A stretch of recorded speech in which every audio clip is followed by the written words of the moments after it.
मागच्या 4-5 दिवसांपासून शिवजयंती निमित्त मी सगळीकडे होम मिनिस्टरच कार्यक्रम केलेला आहे।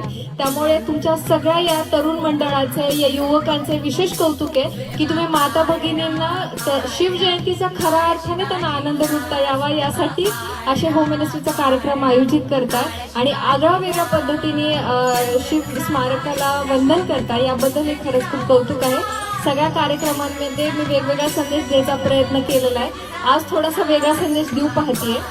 महाराजांची कथा वाचली तर अवघ्या 16व्या वर्षी महाराजांनी पहिला किल्ला काबीज केला, तो म्हणजे तोरणा।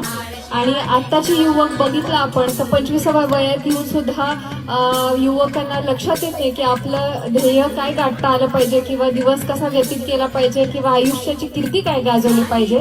तर मला समोर माझ्या या मुली पण बसलेल्या आहेत, सगळे युवक मंडळ सुद्धा आहेत, त्यांना आवर्जून मला निवेदन करायचं आहे की जर आपण शिवाजी महाराजांना प्रेरणास्थान म्हणून बघितलं तर नक्कीच आपल्याला आपलं आयुष्याचं ध्येय गाठता येईल आणि तुम्हाला त्यावरूनच तुमचे आई वडील खास करून या माता भगिनींना तुम्हाला खुश ठेवता येईल। एवढा संदेश मी आजच्या कार्यक्रमाच्या निमित्ताने देऊ इच्छिते आणि पुन्हा एकदा इतक्या स्तुत्य उपक्रमास बोलायची संधी दिली याबद्दल सगळ्यांचेच मनपूर्वक आभार आहे।